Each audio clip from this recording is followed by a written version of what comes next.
दिनांक 12 जनवरी 2023 को माननीय सुप्रीम कोर्ट में बीएड अभ्यर्थियों के प्राथमिक शिक्षक भर्ती एलिजिबिलिटी मैटर पर सुनवाई कंप्लीट हो चुकी है। आज की सुनवाई इतनी अहम थी कि जब बीएड की तरफ से वकील अपना पक्ष रख रहे थे तो जो कार्यवाही का समय 4 बजे लगभग 2 दिन से हमेशा बंद हो जाता था, वो आज लगभग 20 मिनट और ज्यादा चला और 4 बज के लगभग 20 से 25 मिनट तक ये कार्यवाही चली है और बीएड के वकील को सुना जा रहा था। क्या रहा पूरा आज की सुनवाई में? बीएसटीसी की तरफ से भी पक्ष रखा गया, बीएसटीसी और डीएलएड की तरफ से, साथ ही साथ पश्चिम बंगाल से भी एक एडवोकेट अपना पक्ष रखने आए थे और उत्तर प्रदेश और बिहार से संबंधित एक मुद्दे पर भी एक वकील अपना पक्ष रखे हैं। साथ ही साथ बीएड के जो पटवालिया सर हैं उनके द्वारा भी अपना पक्ष रखा गया है। किन किन मुद्दों पर बात हुई, पॉइंट वाइज डिटेल में बात करेंगे, अंत तक जुड़े रहिएगा। नमस्कार दोस्तों, मेरा नाम है नीरज और आप देख रहे हैं कैरियर बिट यूट्यूब चैनल। अगर आप इस चैनल पर पहली बार विजिट कर रहे हैं तो इसको सब्सक्राइब करते हुए बेल आइकन को प्रेस करना ना भूलें। लगातार तीसरे दिन सुनवाई होने के बावजूद भी अभी तक पूरा फाइनल सबमिशन नहीं हो पाया है और जितने भी अब सबमिशन बचे हैं सबको अपना रिटर्न सबमिशन दाखिल करने के लिए माननीय सुप्रीम कोर्ट ने बोल दिया है। यानी कि अब एक तरीके से जितने भी लोगों को बोलना था अब सब कोई अपना रिटर्न में सबमिट करेगा। यहां पर सबसे पहले शुरुआत बीएसटीसी यानी डीएलएड की वकील की तरफ से शुरुआत हुई। वहां पर उनके द्वारा कई चीजें रिपीट की जा रही थी जो कि पहले ही माननीय सुप्रीम कोर्ट में रखी जा चुकी है और रिटर्न मतलब कि एक ही चीज बार बार आप रिपीट नहीं कर सकते सुप्रीम कोर्ट में। इस वजह से माननीय सुप्रीम कोर्ट में उनको यह निर्देश दिया गया कि आप अपनी जो भी चीजें हैं वो रिटर्न में सबमिट करिए।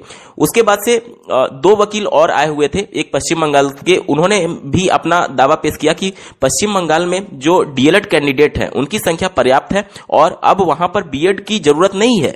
जब हमारे पास डीएलएड मिनिमम एलिजिबिलिटी पर्याप्त है तो फिर अलग से हायर एजुकेशन को लाने की आवश्यकता नहीं है। इसके अलावा जो वहां पर बिहार और उत्तर प्रदेश के को रिप्रेजेंट करने के लिए एक वकील थे, उन्होंने भी कहा कि बिहार में उन्होंने लगभग 12 लाख के आसपास संख्या बताई और उत्तर प्रदेश में भी उन्होंने बताया कि लगभग 5 लाख डीएलएड यानी कि बीएसटीसी से संबंधित अभ्यर्थी हैं, जो कि मोर देन सफिशिएंट है। और इसके अलावा अब किसी जो मिनिमम एलिजिबिलिटी है उसमें डाइल्यूशन की आवश्यकता ही नहीं है।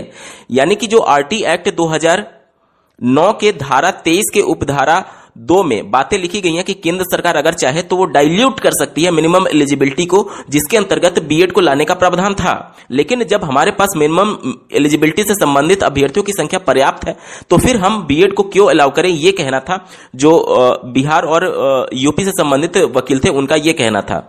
यहां पर एक बात समझने वाली होगी कि जब फाइनल सबमिशन में बीएड की वकील की तरफ से अपनी बातें रखी जा रही थी तो उन्होंने कहा कि मिनिमम एलिजिबिलिटी के बारे में वो थोड़ा सा रियलिटी बताने लगे कि किस प्रकार से जो एक तरीके से राजस्थान में भर्ती चल रही थी उसमें उन्होंने बताया कि पहले जो एक तरीके से जो टीचर एलिजिबिलिटी टेस्ट होता था उसमें 6.6% सफलता का प्रतिशत था, लेकिन जब से बीएड शामिल हुआ है तो उसमें सफलता का प्रतिशत बढ़ गया है। इसी के साथ कई और भी उदाहरण उन्होंने दिए। वहां उन्होंने केरल का भी राज्य का उदाहरण लिया जहां पर उन्होंने ये बताया कि किस प्रकार से राज्य सरकार वहां पर अलाउ कर रही है। साथ ही साथ उन्होंने ये तर्क दिया कि पूरे देश भर में 19 ऐसे स्टेट हैं, यानी कि 19 ऐसे राज्य हैं जो कि बीएड को अलाउ कर रही है, स्वेच्छा से वो बीएड को अलाउ कर रही है, उनका ये तर्क था। साथ ही उन्होंने उत्तर प्रदेश का भी तर्क दिया कि जब उत्तर प्रदेश में पिछली 68,500 सहायक अध्यापकों की भर्ती हुई थी तब उस समय बीएड अलाउड नहीं था और जब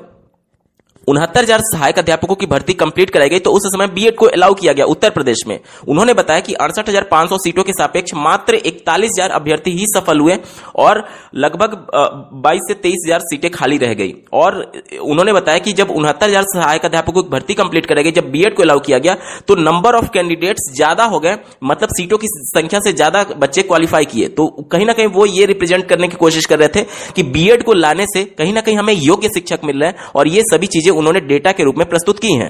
इससे पहले अपनी बात जब वो रख रहे थे तब माननीय सुप्रीम कोर्ट ने उनसे पूछा कि जिस प्रकार से आप बीएड को एक ब्रिज कोर्स करा करके प्राइमरी में ला सकते हैं, क्या इसी प्रकार से डीएलएड अभ्यर्थी हायर क्लासेस में क्यों नहीं जा सकते, उनको भी ब्रिज कोर्स करा करके? तो यहां पर बीएड के जो वकील थे श्री पटवालिया सर, उन्होंने स्पष्ट शब्दों में कहा कि डीएलएड कोर्स जो है वो पहले से हायर क्लासेस में अलाउड है। तो फिर इस पर माननीय सुप्रीम कोर्ट ने कहा कि वहां पर हायर क्लासेस कहां अलाउड है? तो उन्होंने कुछ आर्टिकल्स दिखाए और उसमें बताया कि 6 से 8 तक के लिए भी जो डीएलएड अभ्यर्थी है वो अलाउड है। वहां पर माननीय जो कोर्ट थे, उन्होंने माननीय जज जो थे वो एक तरीके से कड़ी आपत्ति उन्होंने दर्ज कराई कि जो 6 से 8 होता है वो एक तरीके से अपर प्राइमरी माना जाता है, उसे हम लोग हायर क्लासेस नहीं बोलते हैं। हायर क्लासेस कहने का मतलब उनका इस सेंस में था कि 9, 10, 11, 12 के सेंस में कि जिस प्रकार से बीएड को अलाउड किया गया है उस प्रकार से डीएलएड को क्यों नहीं अलाउ किया जा सकता है। तो वहां पर कहीं ना कहीं वो 6 से 8 वाला जो तर्क दे रहे थे उसे कोर्ट ने प्राइमरी का ही अपर वर्जन यानी अपर प्राइमरी को माना। फिर इसको काटते हुए जो पटवालिया सर थे उन्होंने कहा कि ये 1 to 5 जो है वो एलिमेंट्री का पार्ट है और जो 6 से 8 है वो अपर प्राइमरी का पार्ट है, यानी उसको हम लोग हायर क्लासेस मान सकते हैं। यानी कि कहीं ना कहीं ये चीजें डाउटफुल रही, क्योंकि माननीय कोर्ट ने फिर ये टिप्पणी किया कि जो आरटी एक्ट आया है वो तो एक तरीके से बेसिक एजुकेशन के लिए आया है। बेसिक एजुकेशन को ही हम लोग प्राइमरी बोलते हैं। जब आरटी एक्ट 1 से 8 की बात करता है तो आप 8 तक हायर क्लासेस क्यों मान रहे हैं? उसे तो आप प्राइमरी का ही पार्ट मानिए। तो प्राइमरी के लिए तो डीएलएड कोर्स डिजाइन किया ही गया था, तो डीएलएड कोर्स तो अब 1 से लेकर के 8 तक वैलिड होना ही चाहिए। यानी कहीं ना कहीं ये सभी चीजें अभी कॉन्फ्लिक्ट वाली हैं और चीजें अभी क्लियर आउट नहीं हो पाई हैं। यहां पर जब बीएड के वकील के द्वारा जब उत्तर प्रदेश का डेटा प्रस्तुत किया जा रहा था 68,500 से संबंधित डेटा, तो यहां पर कुछ उनके द्वारा चीजें हाइड भी की गई यानी छुपाई भी गई, क्योंकि कोई भी वकील जब अपना पक्ष रखता है तो केवल वही पक्ष केवल वो उजागर करता है जो कि उसके लिए फेवरेबल होती है, उसके लिए फायदेमंद होती है। जब 68,500 सहायकों की भर्ती कंप्लीट कराई गई थी उस समय बीटीसी 2015 बैच ही अंतिम दावेदार था और उसके बाद उत्तर प्रदेश में लगभग यहां पर आप देखेंगे कि 15 बैच के बाद से 17 बैच, 18 बैच, 19 बैच, 20 बैच और 22 बैच, लगभग 5 बैच तैयार हो चुके हैं और प्रत्येक बैच में लगभग 2.25 लाख से 2.5 लाख के आसपास सीटें हैं। और अगर टोटल एडमिशन की संख्या देखेंगे तो वो लगभग 5 से 7 लाख से पार कर जाएगा।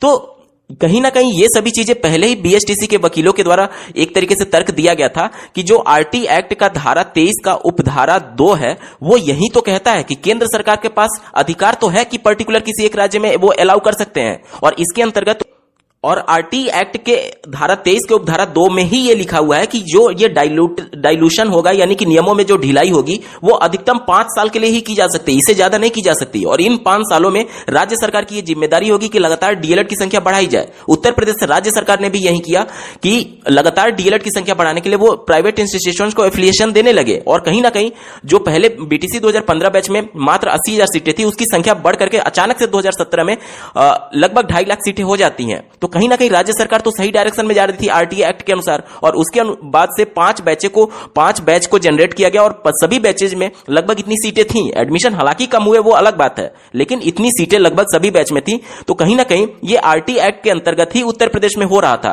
तो अब बीएसटीसी वकील का यह तर्क था कि जब आरटी एक्ट के अंतर्गत आपने उतने बच्चों का एडमिशन दिला दिया, डीएलएड में उतने बच्चों को एडमिशन दिला दिया, तो उन बच्चों का भविष्य क्या होगा अगर आप बीएड को प्राथमिक में ला रहे हैं।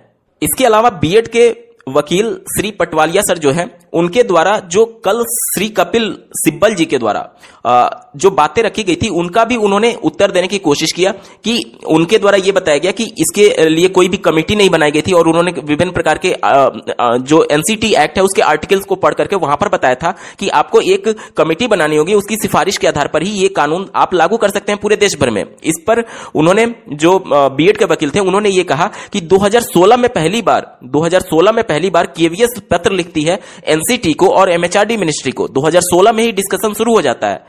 उनका स्पष्ट शब्दों में यह कहना था कि 2016 में ही डिस्कशन शुरू हो गया था कि एनसीटी और एमएचआरडी मिनिस्ट्री के बीच में कि किस प्रकार से नियमों को हम लोग और अच्छा कर सकते हैं ताकि जो एक क्वालिटी मेंटेन हो शिक्षा के क्षेत्र में। और केवीएस भी यही बात करी थी क्वालिटी मेंटेन करने के लिए।